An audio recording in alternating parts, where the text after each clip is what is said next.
Bonjour à toutes et tous, donc cette capsule vidéo va être consacrée à la correction des exercices du chapitre 5. Donc chapitre consacré à la préparation de solutions. Donc dans ce chapitre on a abordé la notion de dissolution, de dilution, la concentration en masse, on a parlé aussi masse volumique, et donc les protocoles de dissolution et dilution sont également à connaître. Alors, premier exercice, un QCM. Donc, pour ce QCM, vous aviez les questions 1 et 3 à traiter. La concentration correspond à trois propositions. Eh bien, c'est la masse de soluté contenue dans un volume de solution, puisque l'expression c'est masse de soluté divisée par volume de solution. Euh, Question 3, donc la formule correcte. Alors, il y en avait deux qui convenaient. Donc là, la notation conservée par votre livre est une notation qui n'est pas tellement usuelle, et donc bon, comme on a ce livre-là, on fait avec. Ce gamma là n'est pas vraiment la notation utilisée habituellement pour la concentration en masse, mais donc la masse c'est la concentration en masse fois le volume, donc la réponse A était possible. Et la concentration en masse c'est la masse de soluté sur le volume de solution, donc la réponse C était également juste. Donc deuxième exercice, on vous demandait, donc on vous expliquait que vous deviez préparer une solution à 4 grammes par litre en sucre avec 0,5 g de sucre. Donc on cherchait quel était le volume et la verrerie nécessaire pour préparer cette solution. Comme la concentration en masse c'est la masse de soluté sur le volume de solution, et bien le volume de solution ce sera la masse de soluté divisée par la concentration en masse de la solution. Donc quand on remplace la masse de soluté par sa valeur 0,5 g et la concentration en masse par sa valeur 4 g litre moins 1, donc 0,5 divisé par 4, ça nous fait 0,125 litres. 0,125 litres, ça correspond à 125 millilitres. Il nous fallait donc une fiole jaugée de 125 millilitres. La réponse B. Le schéma de la fiole jaugée, pour la question 3, eh bien c'est la réponse A. La réponse B c'est un bécher, la réponse C une éprouvette graduée, donc seule la réponse A convient. Lors d'une dilution, eh bien, la masse de soluté se conserve, on gardait la réponse B. Si on dilue un médicament au goût orange dans un verre en ajoutant de l'eau, le goût est moins marqué. Quand on fait une dilution, on rajoute du sol solution, la concentration en masse diminue, donc là le goût serait moins marqué. La solution phi est la solution la moins concentrée, la solution mère est toujours plus concentrée puisqu'on rajoute du solvant. Là, les réponses aux questions sont indiquées ici. Exercice 12, vous deviez faire la différence entre une dissolution et une dilution. Une dissolution, c'est quand on rajoute un soluté dans un solvant. Une dilution, c'est quand on rajoute du solvant à une solution pour en diminuer sa concentration. Donc quand on ajoute du sucre dans du thé, c'est une dissolution. Donc on met un soluté dans un solvant. De l'eau dans le café, c'est une dilution puisqu'on rajoute le solvant ici, l'eau dans une solution déjà constituée. Si on rajoute du gaz dans de l'eau, c'est une dissolution. Si on ajoute du sirop dans de l'eau, c'est une dissolution. Si on ajoute de l'eau plate dans de l'eau gazeuse, eh bien le solvant ici c'est l'eau plate. Le solvant de l'eau gazeuse c'est l'eau en fait. Donc on rajoute du solvant. Le soluté ce serait le gaz et donc c'est une dilution. Si on rajoute du lait dans un lait au chocolat, le solvant c'est le lait, on rajoute donc du solvant, c'est une dilution également. Alors vous deviez faire le choix de la verrerie nécessaire pour préparer une dissolution. Donc pour préparer une dissolution, il nous faut une capsule de pesée pour récupérer le soluté, un entonnoir qui va nous permettre de transvaser ce soluté dans la fiole jaugée. Donc on aura également besoin de la fiole jaugée. Surmonté de son bouchon. On aura besoin d'une picette d'eau distillée qui va jouer le rôle ici de solvant. On aura besoin d'une balance, la capsule de pesée sera posée sur une balance et on n'oubliera pas de tarer celle-ci pour s'affranchir de la masse de la capsule de pesée pour obtenir notre masse de soluté. Alors pour une dilution, on aura besoin d'une pipette jaugée. Alors la pipette jaugée, on l'aura ici. Elle va permettre de prélever la solution mère. On va verser le contenu de cette pipette jaugée dans une fiole jaugée, donc la même même verrerie que pour la dissolution. On rajoutera le solvant, donc l'eau distillée à l'aide de la picette d'eau distillée.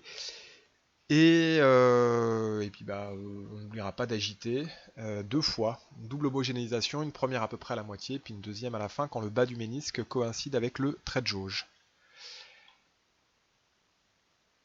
à la concentration en masse, donc la masse maximum de ferritine que contient un corps moyen, on vous dit que chez un homme, la concentration en ferritine est comprise entre 30 et 300 microgrammes litre moins 1. Donc si on veut la masse maximale, on va prendre la concentration en masse maximale, sachant que le corps d'un homme moyen contient environ 6 litres de sang. Donc la masse, étant donné que la définition de la concentration en masse, c'est concentration en masse égale masse de soluté divisée par volume de solution, eh bien la masse de soluté, ça va être la concentration en masse multipliée par le volume de solution. La concentration en masse maximale va être donc 300 microgrammes litre moins 1 multiplié par le volume 6 litres. Et 310-6 multiplié par 6, ça nous fait 1810-6, soit 1,8-10-3 grammes, donc 1,8 mg. Enfin, quel volume de sang faudrait-il pour obtenir une masse de 0,4 mg de ferritine? Eh bien alors là, tout dépend de la concentration en masse que l'on prend. On va faire le calcul avec les deux valeurs. Quoi qu'il arrive, le volume est lié à la masse et à la concentration en masse par l'expression donc concentration en masse égale masse de soluté divisée par volume de solution. Donc le volume de solution, c'est la masse de soluté divisée par la concentration en masse. Donc le volume de soluté donc, que l'on souhaite pour le calcul, donc on va prendre la masse, le volume de solution qu'on souhaite déterminer, on va prendre la masse de soluté divisée par donc, la concentration en masse de la solution. La masse de soluté, c'est 0,4 mg, donc 0,4 10 puissance moins 3 grammes. Pour la concentration en masse, si on prend la concentration en masse maximum, ça nous fait 310-6 grammes litre moins 1. Et donc le volume minimum, ce sera 1,3 litres. Qui correspond déjà à 20% à peu près du volume total sanguin. Si on prend la concentration en masse minimum donc de 30 microgrammes par litre, donc le calcul deviendrait le volume, toujours la masse divisée par la concentration en masse. La masse de soluté ne change pas, 0,4 10-3 grammes, mais la concentration en masse, on prend cette fois-ci 30 10-6 grammes litre moins 1. Et là, on trouve 13 litres. Évidemment, 13 litres, c'est un problème, étant donné que le volume de sang pour un homme, c'est 6 litres. Mais donc, le volume se situerait entre 1,3 litre avec la concentration en masse maximum et 13 litres avec la concentration en masse minimum. Alors ensuite, il fallait comparer la concentration de sucre de deux boissons. Du soda où on avait donc 6 morceaux de sucre dans 33 centilitres et du thé glacé où on avait 45 grammes de sucre pour 500 millilitres. Donc il fallait faire les calculs des deux concentrations en masse et comparer les deux. Donc la concentration en masse en sucre du soda, eh bien la masse de soluté, donc la masse de sucre c'est 6 fois 6 grammes puisqu'on a 6 morceaux de sucre et chaque morceau de sucre fait 6 grammes, donc 36 grammes de sucre. Divisé par 33 centilitres, donc 33 10 moins 2 litres, donc 0,33 litres. Donc 36 grammes divisé par 0,33 litres, ça nous fait 109 grammes par litre. Et quand on fait le calcul, le deuxième, donc 45 grammes de sucre pour la masse de soluté divisé par 500 millilitres, donc divisé par 0,5 litres de thé glacé, donc la concentration en masse, masse de soluté par volume de solution. La masse de soluté 45 grammes, le volume de solution 0,5 litres. Là, on trouve 90 grammes par litre. Donc ce qui nous permet de dire que le soda a une concentration en masse plus importante que le thé.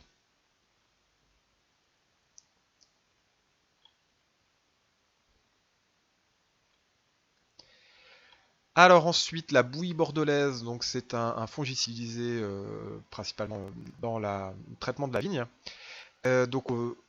On la préparait à partir de chaux éteintes et de sulfate de cuivre. Donc le protocole de préparation de cette solution était donné. On vous demandait si c'était une dilution ou une dissolution. Eh bien, on rajoutait du soluté dans un solvant, donc on avait bien affaire à une dissolution. Quand on a une dilution, on rajoute du solvant à une solution. La concentration finale en sulfate de cuivre, eh bien la concentration en masse, c'est la masse de soluté divisée par le volume de solution. La masse de soluté, c'était 150 grammes de sulfate de cuivre. Le volume de solution, eh bien c'était 10 litres. On obtenait 10 litres à la fin. Donc le 150 grammes divisé par 10, ça nous fait 15 grammes par litre. Et le protocole pour réaliser 200 millilitres de cette bouillie bordelaise, Eh bien, là on avait le protocole 10 litres. Pour 200 millilitres, donc ça nous fait 50 fois moins. Donc on prenait toutes les valeurs et on divisait par 50. Donc au lieu d'avoir 80 grammes, donc 80 divisé par 50, ça fait 1,6 g. Au lieu d'avoir 5 litres d'eau, on divisait par 50, ça nous faisait 100 millilitres d'eau. Au lieu d'avoir 150 grammes de sulfate de cuivre, on en avait 3 grammes.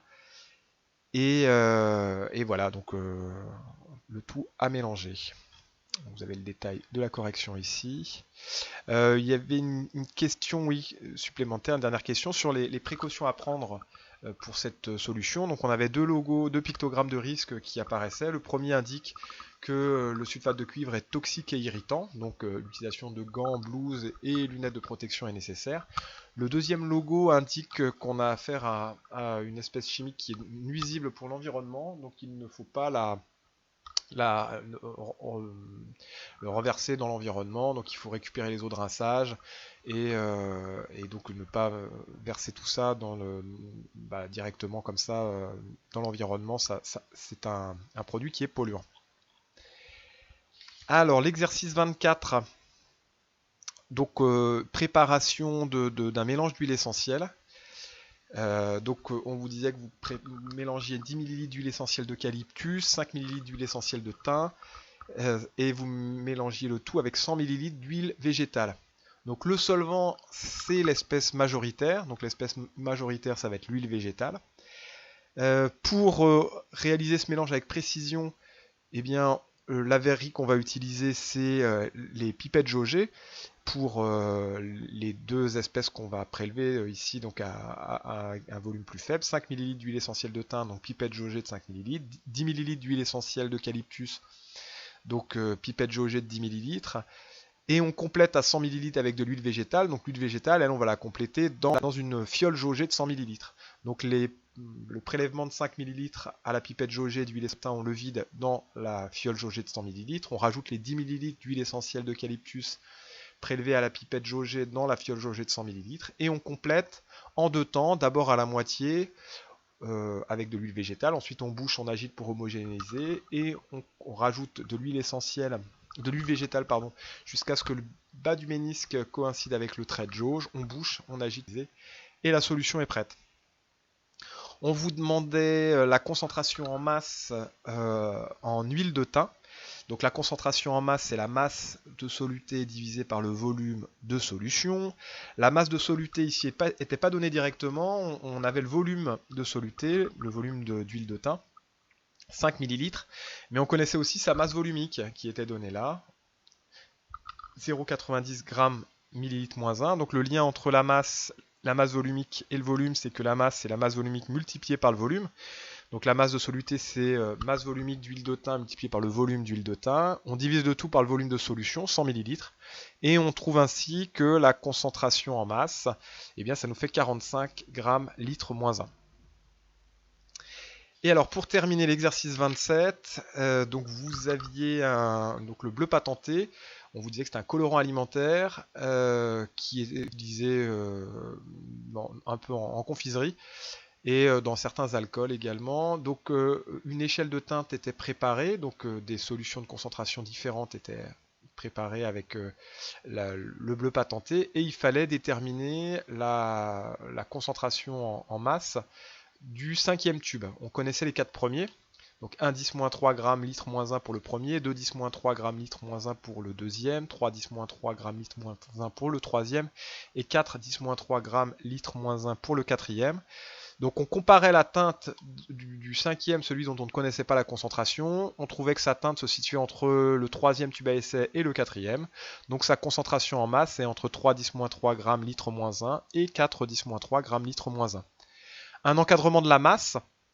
La masse de soluté, c'est la concentration en masse de solution, la concentration en masse en espèces chimiques multipliée par le volume de solution. Et donc le volume de solution était fourni, puisqu'on avait 40 ml d'eau.